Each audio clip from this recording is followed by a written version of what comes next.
Jonathan Agioff here for Pro Boxing Fans. Delighted to be joined over FaceTime by Lawrence Okolie. Lawrence, how's it going? Where are you heading right now?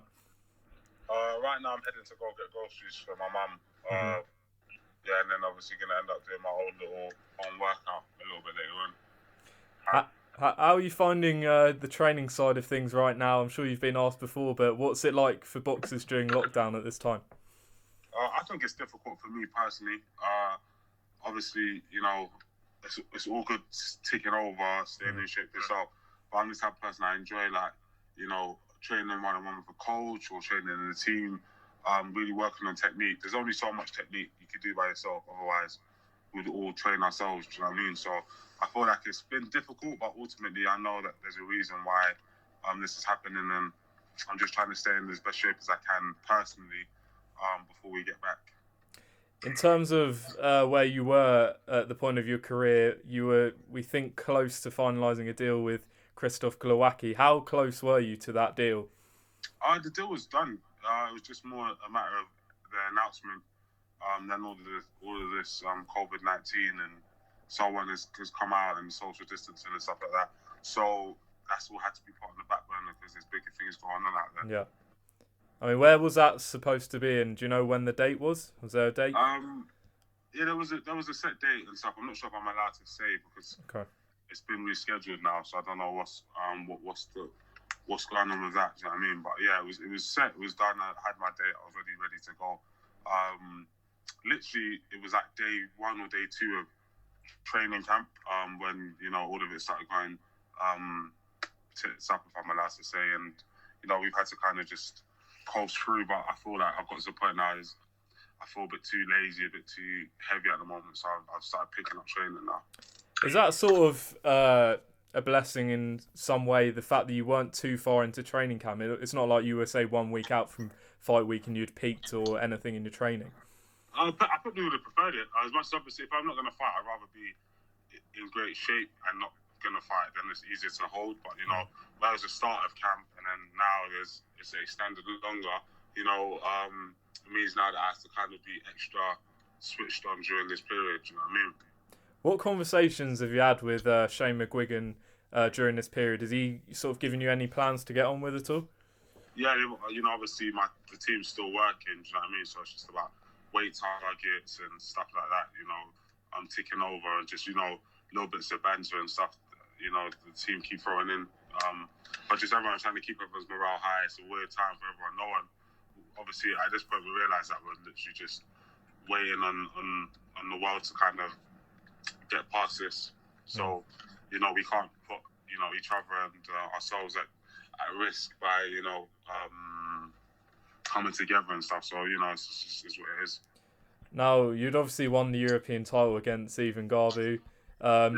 No one would have sort of blamed you for having maybe 1 or 2 title defences, but you're going into it against Glowacki with that experience. Have you seen sort of anything, in him that you sort of maybe see you're fighting him at the right point, perhaps, or is it just such self-belief you have? It's a mixture of the two. Do you know what I mean? Like, I'm not absolutely crazy. Do you know what I mean? And I don't like to think I'm deluded. I'm just as deluded as any other boxer, I guess. Do you know what I mean? And the fact that I believe wholeheartedly that I'm going to win. So really, there's not really much to say. He's a good fighter, world-class level. I'm sure he'll probably be the favourite going into the fight. But ultimately, I've boxed champion after champion, and every time it was just a bit too soon. And is it going to be the one that, catches up with me? And it just doesn't happen. I know what I'm actually capable of in that boxing ring. And, I've been doing this for long enough, and I've sparred enough world-class, world champion, heavier weights, lower weights, to kind of know that I not only can mix it with, but I can, excel at world level. So, I'm happy that there's a former, 2 or 3 time, I don't know, world champion, someone who we can say is legitimately world-class, for me to fight for a world title. Do you know what I mean? Someone who's been there, who's tasted that the feeling of going home with a belt and saying, I'm champion. So it'll be British champion when I box him, British champion, Commonwealth champion, same thing, European champion. So now, former world champion, only lost to Usyk and Bradis, yeah. Bradis. And the Bradis one was very controversial. So to put myself on the list of men to beat someone that's world class like Glowacki is, it's going to be another notch on my belt. Are you the type of fighter that sort of thinks about your opponent daily? Do you watch a lot of his footage back, or just focusing on yourself, really? It depends on depends on the fighter. It depends on how I'm feeling at the time. I might go through a period of like a few days where I watch a lot and then I'll ease off and not watch it for weeks and then maybe have a little re-up. But I've watched enough of Glowacki's. I mean, this has been a long time coming. This has been since November, December. I knew I was meant to fight him. So now it's by the time we fight, it could be 10 months. I've known him fighting. So I've watched, all of these last, 3 or 4 fights that are available. I've seen everything I need to see. To be honest, I know it's going to be a hard fight. I know the guy's clever, he's tough, he's good, but ultimately I'm gonna do what I'm meant to do. I'm gonna win a world title in great fashion. Now, a lot of people, a lot of boxers are talking about this fight. A lot of excitement about seeing how you can fare against Glowacki. But some people are questioning whether you can handle the stage, the pressure. What's sort of your mentality on that? You don't seem someone who's very shy or loses confidence. But yeah, what about that world title stage? Do you think about that at all? Not even no. Like, obviously, people are built differently. Do you know what I mean? So people who say that obviously have their own self-esteem issues and their own, hindrances. For me personally, this is all light work. I've been doing it for years. Do you know what I mean? I was 15 fight novice going into the Olympic qualifiers, then the Olympic Games, then turning professional as the first Olympian, first one to box for British, first one to, go for Europe. Like, I've been doing this. I've boxed on big stages. I've had good knockouts. I've had bad looking fights, and I've just kept winning. And my confidence is one thing that's not going to wane with who I'm fighting or anything like that. So that's the least of my worries. Or anyone that is interested in worries should be how I'm going to fare in terms of confidence for the stage. It's more so when it comes down to it, is the person I'm boxing tactically better? Are they fitter? Are they stronger? Are they a better fighter than me? That's what needs to be found out. But ultimately, I look at Glowacki and I don't see it. I don't see someone who's a better fighter than me. It's just as simple as that. So, time will tell. I can sit here and, scream and shout. I will show, obviously, in good fashion, do you know what I mean? That he's just another guy, and I'm built for this. Like I keep saying, every time I have a fight, we'll do this. You'll talk to me. Another 10 or 100 interviewers will talk to me, and I'll say the same thing over and over again, and I'll go on and demonstrate it. So ultimately, I'm going to win, and I'm going to win well. For those that haven't seen too much of Glowacki, what can you sort of tell them that, sort of the strengths he possesses and what you have to be sort of mindful with going into it? He's hard to hit clean with a shot where he's southpaw, dips low, boxes quite low. So, he waits for people to overextend and fall over themselves. Then he lands good, clean counters. He's very rough and aggressive, so he's not afraid to have a tear up. He's not the type of person that you want to stay on the inside with for too long because he will, throw the elbows in there. He'll do what he needs to do. He's a tough fighter, man. Good composure, durable, just a good all-round fighter. Do you know what I mean? Been world champion for a reason. Dominated when he was, 27, 28, 29, 30. So it is what it is. I mean, there has been talk that there's going to be a lot of shows behind closed doors, perhaps studio shows. This is obviously a massive world title fight for you. What's your opinion on this, perhaps going behind closed doors? Ultimately, as long as I win a world title, I don't really mind if it's behind closed doors or in front of 100,000 people. I don't really mind.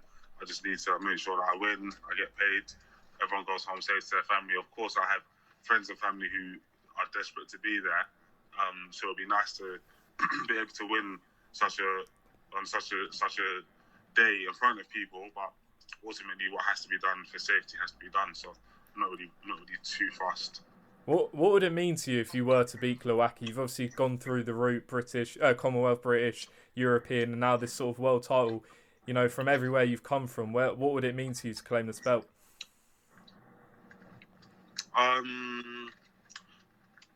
Yeah, it'll be good. It'll be good to win. It'll be good to win. I'd be happy, obviously. You know what I'm saying? But ultimately it's just like I've been saying since I turned pro, it's standard. Like I should be. If I'm here boxing, dealing with the pressure, dealing with the good, the bad, the negative criticism, the positive, the pats in the back, I have to be ready to be world champion. To me, I'm not going to scream and cry, God willing, unless the fight's really difficult. But if it goes the way that I'm anticipating it's going to go, it's just standard. Like there's people before me who's won world titles, but you have to defend it. You have to unify. You have to become undisputed. You have to go up. And there's so much more to be done than just winning the world title. So for me, it's just another step. Same way, losing is that is the no-no. Winning a world title, it's just standard. Do you get where I'm coming from? So if I lost that British title level, it'll be heartbreaking. The worst thing to ever happen to me. But winning it is just like, okay, cool, next step. Same way with the Commonwealth, with the European. It's just winning it, yes, got the victory. Losing is the real thing. So what would it mean to win? It's standard. I'm in here to win. Do you know what I mean? So I hope that makes sense. No, I understand that. But where does that mentality come from? Is that something you've always had? That mindset. Well, definitely in terms of boxing, it's just like, to be honest, when people ask, why do you box? I generally just enjoy it, and also I'm good at it. So it's just like, if I'm gonna be good at it, I keep winning. Like I can't tell you, my dad told me I should. It's just I just literally just do it because I can and I like it. So that's where it is. I spoke to one of your old friends, rivals yesterday, Isaac Chamberlain. He's giving you a real chance of winning this fight against Glowacki, and he believes that in the future, one day, maybe if you have a world title, he has a world title, that you might meet again in another grudge match. Is that something that would interest you a lot further down the line? Absolutely. If he's got a world title or whatever else, then yeah, why not? Do you know what I'm saying? He's young. He trains really well. He's a really dedicated athlete. So hopefully he's able to, come back. He's had a couple of years off, whatever's gone on in his own personal life. I'm not sure, but he's someone. So today he's probably one of my tougher fights. I mean, I didn't stop him, so that's something that is very hard to hit. So it'll be good to see, with the work that I've done and the work he's done, what kind of fight we can have, in the future. But, I wish him all the best in life. You mentioned, obviously, you've beaten a lot of sort of the domestic opponents. One man who is always talked about with you as well is Riakporhe. Obviously, should you get a world title, would you look to fight him as well further down the line? Yeah, that's probably a strong possibility of a fight that's going to happen. He's picked up the British title since I dropped it, and maybe after I drop the European title, if he's able to pick that up, it puts him in line. If I went for the WBA, it would probably be a lot more instant because he's ranked in the WBA, where I was ranked, number 1 in the WBA and number 2 in the WBO. So yeah, like I said, depending on rankings, I'm not sure if you can literally just pick someone at random. I think that has to be ranked in the governing body. But if he is, it's a very likely fight because, there's definitely interest there. Do you know what I mean? People will always be interested in watching two strong guys come together and have a punch up. So, yeah, why not? I mean, I spoke to him before about a fight with you, and he says you can do it cruiserweight and heavyweight. Is that another sort of plan for you to move up at some stage? He is funny. I like Richard. That's a possibility as well. Do you know what I mean? He doesn't want me at heavyweight because I can get much bigger than him, but definitely cruiserweight would be fun to get coming from. But ultimately, after I beat him at cruiserweight, I doubt he would want to do it again at heavyweight. But it is what it is, isn't it? I just want to move on to the heavyweights quickly. You've sparred Tyson Fury and Anthony Joshua. What was sort of the stylistically? How does it compare sparring both of them? Yes, there's definitely big differences. I mean, they're both world class. You can feel it when you're in there. But Fury's he's very moves, pops. But obviously, I mean, I sparred him before he was with Sugar Hill, so it'll be interesting to see what he's like now. Because I sparred him Wilder 1, not Wilder 2, and he looked like a different fighter. So it's very hard. He's an adaptable fighter. Very, very good. It's a very good, hard to hit with a clean punch. So you get up to the head anyway. Just a good fighter with AJ.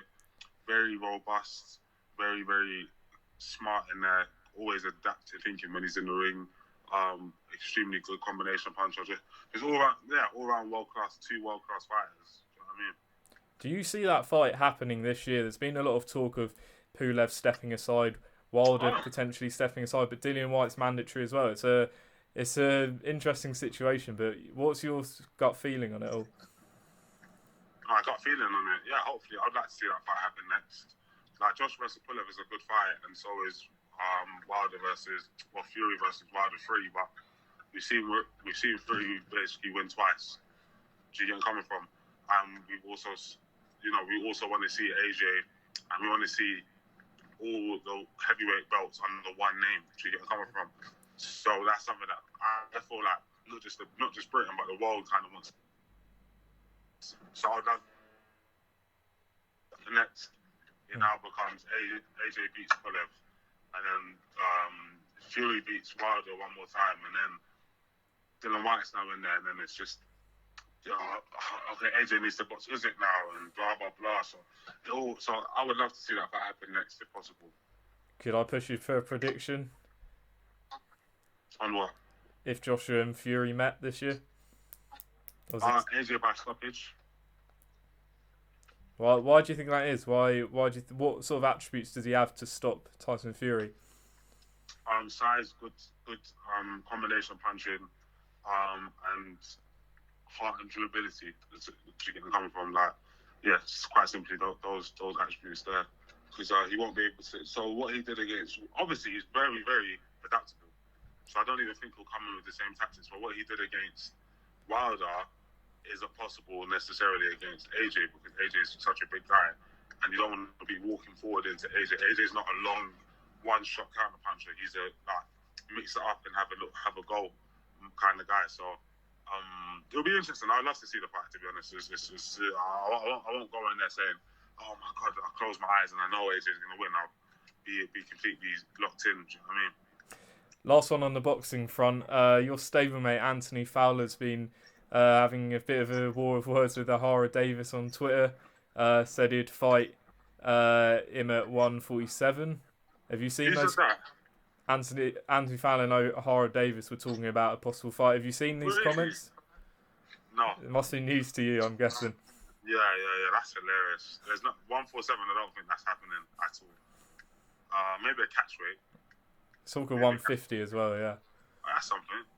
That's hilarious. Really? Yeah, it's been talked about a bit. What do you think? Do you think it will happen? I don't know. I mean, Eddie Hearn's mentioning it. Really? How come I need to look back into Twitter properly? But yeah, that's an interesting fight. It seems a bit unlikely, I suppose, with Ahara Davis in the Golden Contract final, but... It depends. It depends which one's paying more money, innit? Do you know what I mean? I don't know if he's allowed to escape it, but yeah. Who knows? Who knows what's going on with the contracts because of, the state of the world. So that would probably happen behind closed doors if it was going to happen. So it'd be interesting to see. Final one, what's your message to the British public at this point in these difficult times under lockdown?